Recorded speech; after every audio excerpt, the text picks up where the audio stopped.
Ապրիլի 23-ին Մայրաթոր Սուրբ Էջմիածնում տեղի է ունենալու պատմական իրադարձություն։ Հայոց ցեղասպանության զոհերը սուրբ են հռչակվելու։ Ապրիլի 24-ը այսուհետ դառնալու է Սուրբ Նահատակների հիշատակության օր։ Հիշատակ սրբոց նահատակած, որ կատարեցան հնդածս ցեղասպանությանն հայոց Վասեն Հավատո եւ Վասեն Հայրենյաց։ Հոգեհանգստի ամենամյա արարողություններին փոխարինելու է հիշատակության կանոնը։ Այսուհետ ողջերս են խնդրելու Սուրբ Նահատակների բարեխոսությունը մեզ համար։ Մենք այլևս ոչ թե ողբում ենք նրանց կորուստը, այլ խնդրում ենք նրանց բարեխոսությունը։ Սա իրապես արմատական փոփոխություն է։ Մենք այլևս մռմուռ ողբի մեջ չենք կարող մնալ, թեև պիտի ասեմ, որ ի պատիվ հայ ժողովրդի այդպիսի սոսկալի Գողգոթայով խաչելությամբ անցնելուց հետո այդ ժողովուրդը չերերած եւ ովևէ կերպ ոչ իր ազգային ինքնությունից եւ ոչ իր խորը հավատքից չհեռացավ։ Հայոց եկեղեցում սրբադասման կարգի վերականգնման եւ հայոց ցեղասպանության զոհերի սրբադասման հարցերը հոգևոր դասը քննարկել է 2013 եւ 2014 թվականներին պարբերաբար հրավիրված ժողովներում, որթեգրվել է զոհերի հավաքական սրբադասման սկզբունքը։ Սրբադասման հանձնախումբը մշակել է սրբադասման կանոնակարգը եւ արարողակարգը, որը այնուհետև հաստատել է եպիսկոպոսատ ժողովը։ Սրբադասման արարողության նախորդ օրը ապրիլի 22-ի երեկոյան Մայրաթոր Սուրբ Էջմիածնում կկատարվի հսկման արարողություն։ Ապրիլի 23-ի առավոտյան կմատուցվի Սուրբ Պատարագ։ Նույն օրը տեղի կունենա հայոց ցեղասպանության նահատակների սրբադասման արարողություն, որի ժամանակ դուրս կբերվեն Սուրբ Նահատակների մասունքները։ Տեղի պիտի ունենա մասունքների քողազերծում, հարգանքի ընծայում բոլոր ներկաների կողմից։ Իսկ մասունքները հիմնականում այն մասունքներն են, որոնք տարիներով պահված են եղել Դերձորում կամ Կիլիկիո կաթողիկոսության մատրան մեջ ցեղասպանության նվիրված եւ նաեւ Մայրաթորում։ Ապրիլի 24-ին Ծիծեռնակաբերդում կկատարվի բարեխոսական աղոթք։ Հետագայում արդեն հայ եկեղեցու առանցին նվիրյալների համար կքննարկվեն անհատական սրբադասման հարցեր։ Այսօր քննարկման է դրված Կոմիտաս վարդապետի սրբադասման հարցը։ Կոմիտաս վարդապետի պարագային հանձնախումբը սրբադասման համար ստեղծված է, որը իր աշխատանքները ավարտելուց հետո բոլոր եզրակացությունները կդնի եպիսկոպոսատ ժողովի առջև եւ եպիսկոպոսատ ժողովի քննարկումներից եւ որոշումից հետո նոր այդ հարցը իր վերջնական լուծումը կունենա։ Նշան Աբասյան, Վարդգես Մանուկյան, Եկեղեցական կյանք։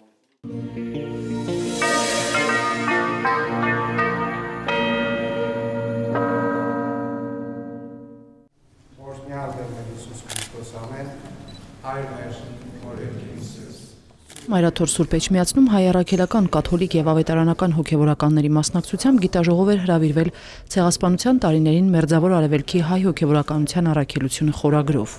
Նախաձեռնել էին Սփյուռքի նախարարությունը եւ Գիտությունների ազգային ակադեմիայի Արևելագիտության ինստիտուտը։ Գիտաժողովի աշխատանքները ողջունել են ամենայն հայոց հայրապետը եւ Մեծի տանն Կիլիկիո կաթողիկոսը։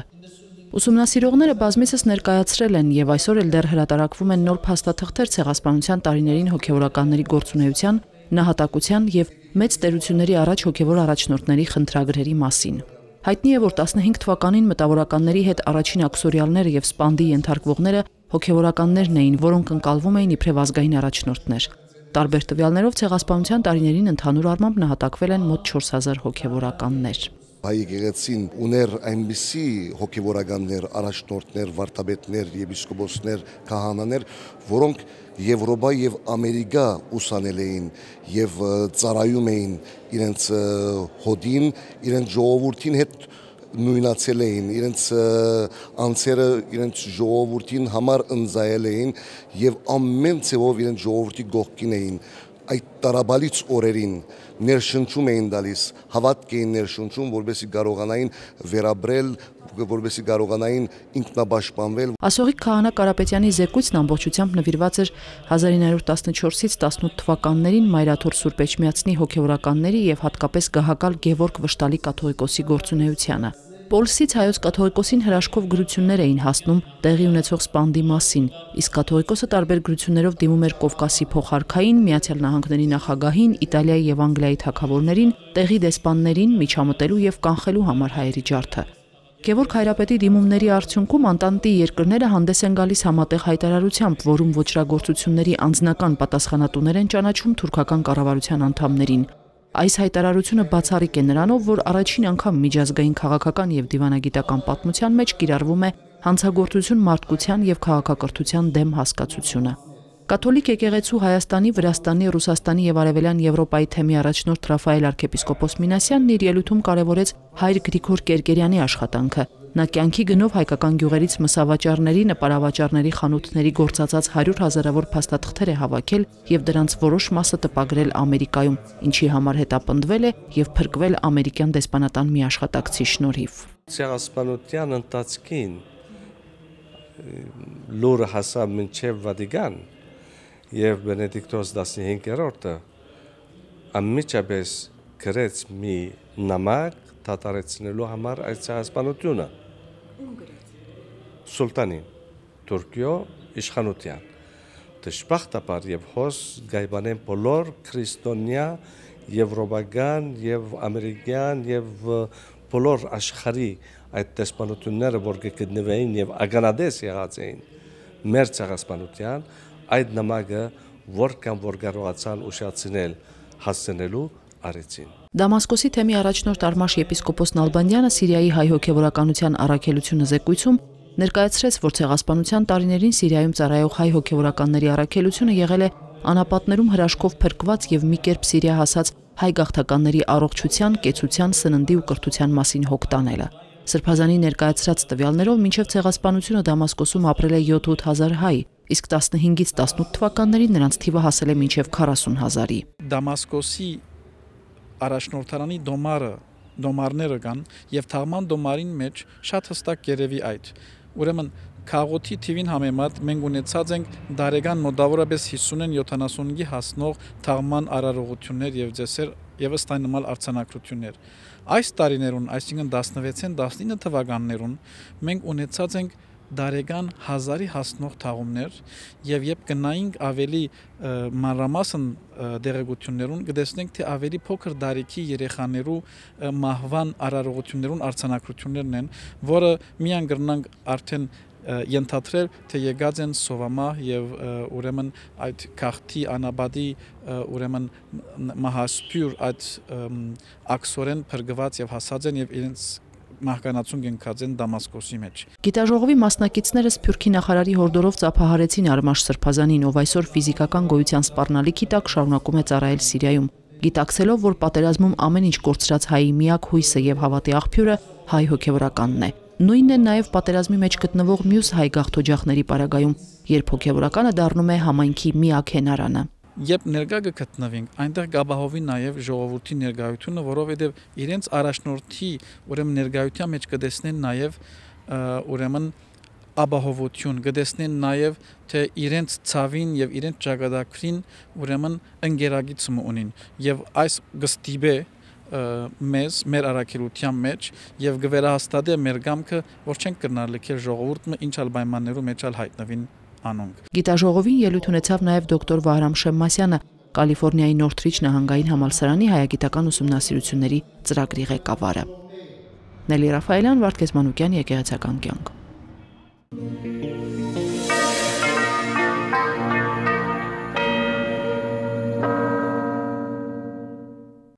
Փետրվար ամսին Հայոց ցեղասպանության թանգարան ինստիտուտի կողմից ամսվա գիրք հայտարարվեց դեսպան Մորգենթաուի պատմությունը։ Հենրի Մորգենթաուն ամերիկացի քաղաքական հասարակական գործիչ է, ով 1913-ից 16 թվականներին Օսմանյան կայսրությունում Միացյալ Նահանգների դեսպանն է եղել։ Այդ տարիներին նա հայոց ցեղասպանության ականատեսն է եղել եւ հուշեր է գրել։ Մեկ տարի առաջ Թանգարան ինստիտուտը նաեւ լույս է ընծայել այդ հուշագրության արևելահայերեն եւ ռուսերեն առաջին թարգմանությունները։ Գրքի արևմտահայերեն թարգմանությունն առաջին անգամ լույս է տեսել 1919 թվականին։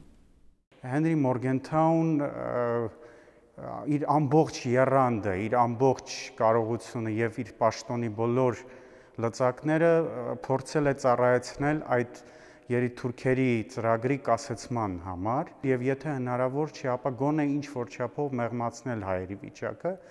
բայց ցավոք դա նրան չի հաջողվել։ Մորգենթաուի հուշերը հայտնի աղբյուր է եւ կոթողային աշխատություն գրքի շոշափելի մասը նվիրված է հենց հայոց ցեղասպանության նկարագրությանը, ընթացքին եւ իր հանդիպումներին Թալիաթին, Էնվերին եւ այլոց։ Այս հուշերը կհետաքրքրեն ոչ միայն պատմաբաններին, այլև դիվանագետներին։ Մորգենթաուն գրքում նկարագրում է երիտթուրքական բարձրաստիճան իշխանավորների հետ հանդիպումները, զրույցները, թուրքերի անթաքույց, երբեմն ցինիկ խոստովանությունները, նրանց ծրագրերի քաղաքական շարժառիթները։ Երիտթուրքական պարագլուխներն ամերիկացուն անկեղծ հասկացնում են, որ իրենք արդեն որոշել են եւ նա այլևս անելիք չունի։ Թալիաթը ասում էր, այն գումարները, որ դուք ստանում եք ամերիկացիները, մեծ գումարներ էին ուղում գոնե ինչ որ չափով թեթևացնելու հայերի վիճակը Տերզորում եւ այն համակենտրոնացման ճամբարներում սիրիական եւ միջագետքի անապատում ինքը Թալիաթը ինչ էր ասում էր դուք այդ գումարները մեզ տվեք մենք կծախսենք հայերի վրա Մորգենթաուն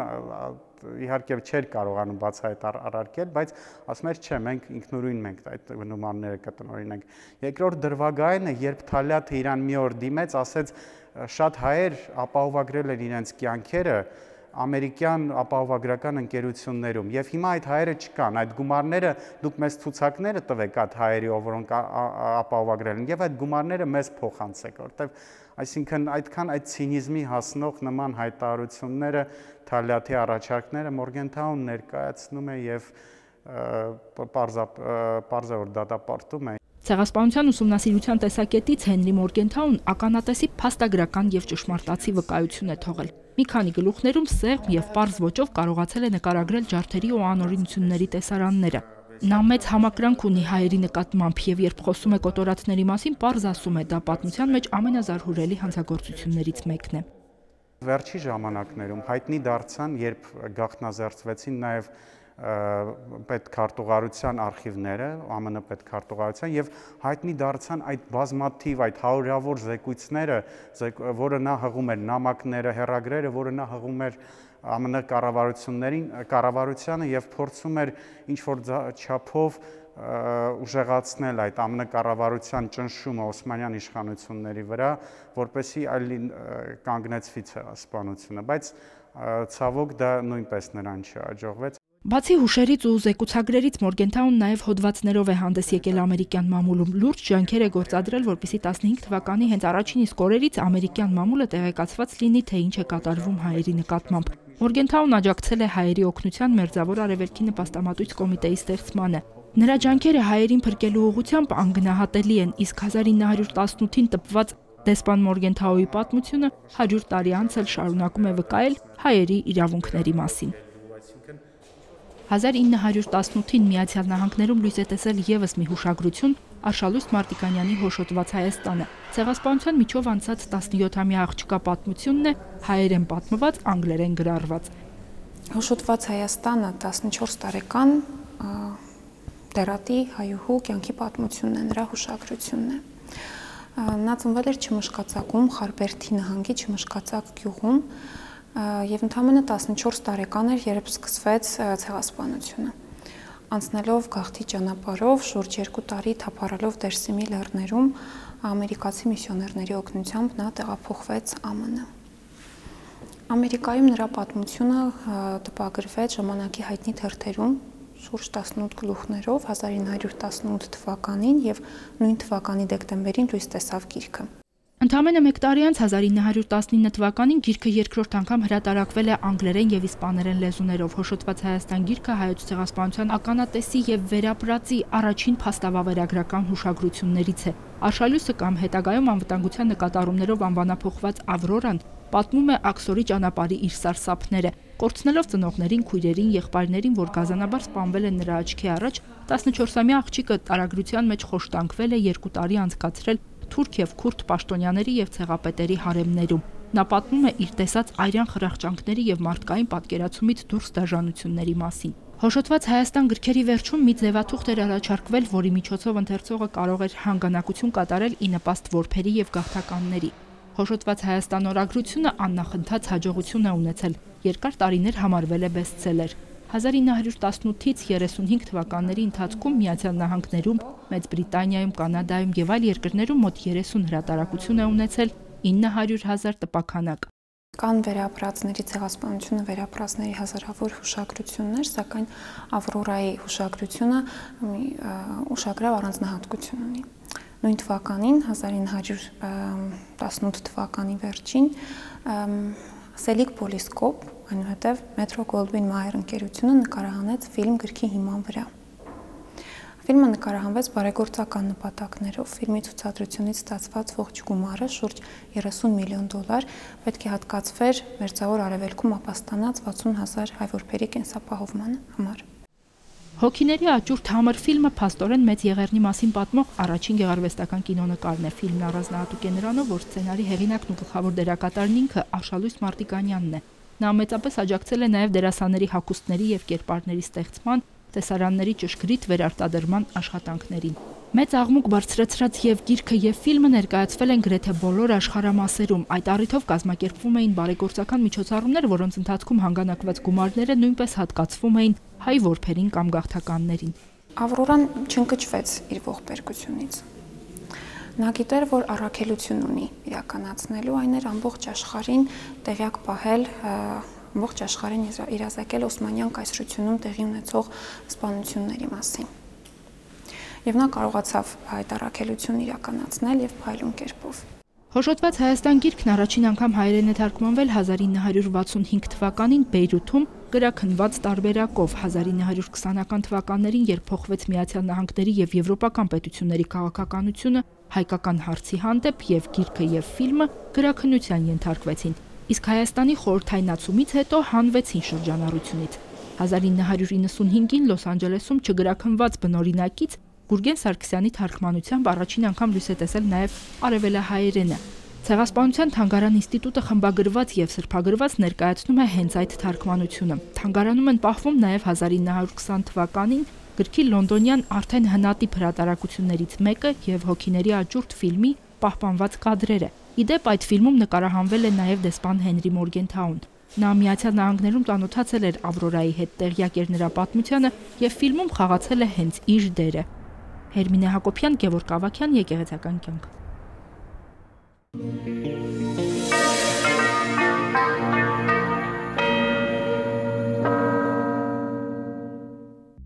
Այս օրերին հայոց ցեղասպանության 100-ամյա տարելիցին նվիրված միջոցառումներ, գիտաժողովներ են կազմակերպվում մեր եկեղեցու բոլոր թեմերում։ Կանադայի հայոց թեմի պաշտոնական կայքը տեղեկացնում է, որ օրերս հայկական միջդավանաբանական հարցերի հանձնաժողովը Մոնրեալի առաջնորդանիշ Սուրբ Գրիգոր Լուսավորիչ եկեղեցում կազմակերպել է համագումար քննարկելու Եղեռնի զոհերի հիշատակին նվիրված էկումենիկ աղոթքի մանրամասները։ Քննարկմանը ներկա էին Կանադայում հայ առաքելական, կաթոլիկ եւ ավետարանական եկեղեցիների հոգեվորականներ։ Էկումենիկ աղոթքին ի թիվս այլ բարձրաստիճան հոգեվորականների կմասնակցի եւ իր պատգամը կփոխանցի Մոնրեալի հռոմեական կաթոլիկ եկեղեցու առաջնորդ Քրիստիան Լեպինը։ Աղոթքը տեղի է ունենալու ապրիլի 20-ին Մոնրեալի Սուրբ Հովսեփ տաճարում։ Հունահայոց թեմը երիտասարդ հավատացյալների համար ճանաչողական դասեր է կազմակերպել Արևմտյան Հայաստանի վիլայեթների պատմությունը հայոց ցեղասպանության տարիներին թեմայով։ Յուրաքանչյուր ամսվա 24-ին խորհրդանշական 19-15-ին թեմի հավատացյալները կլսեն մեկ վիլայեթի եւ այնտեղ ծավալված դեպքերի պատմությունը։ Առաջին դասի ժամանակ ներկայացվել է Հայաստանի միջնադարյան մայրաքաղաք Անիի պատմությունը։ Դասը վարել է Դերենիկ Աբեղավ Սահակյանը։ Ես կմիանամ 1,500,000 հայերի ձայնին, ես կմիանամ 10 միլիոն հայերին ամբողջ աշխարհում, ես կհիշեմ եւ կպահանջեմ։ Այս տողերն են գրված ճանաչողական բացիկների վրա, որ պատրաստել են ֆրանսահայոց թեմի երիտասարդները։ Ծաղիկ իմ սրտեն, այսպես է կոչվում նրանց նախաձեռնությունը։ Թեմի երիտասարդները անմոռուկներ են պատրաստել եւ բացիկների հետ բաժանել հավատացյալներին։ Միջոցառման նախաձեռնողներից է Հուսիկ Քահանա Սարգսյանը։ Վիրահայոց թեմի Հայարտուն կենտրոնում բացվել է ցուցահանդես «Ցեղասպանությունը վերապրածների ժառանգները Վրաստանում» խորագրով։ Լուսանկարիչ լրագրող Սերգեյ Ֆիդանյանը լուսանկարել եւ ամբողջացրել է դարասկզբին եղեռնից հետո Վրաստանում ապաստանած հայ ընտանիքների ժառանգների դիմանկարները։ Գալուստ Գյուլբենկյան սրահի պատերին փակցված լուսանկարները ներկայացնում են հայոց ցեղասպանությունը վերապրածների 4 սերնդի 34 ժառանգների։ Այս մարդկանց միավորել է միևնույն ճակատագիրը։ Նրանք գաղթել են Արևմտյան Հայաստանի տարբեր ծայրերից։ Նրանց նախնիները մեծապես նպաստել են Վրաստանի տնտեսական, գիտական եւ մշակութային մտքի զարգացմանը։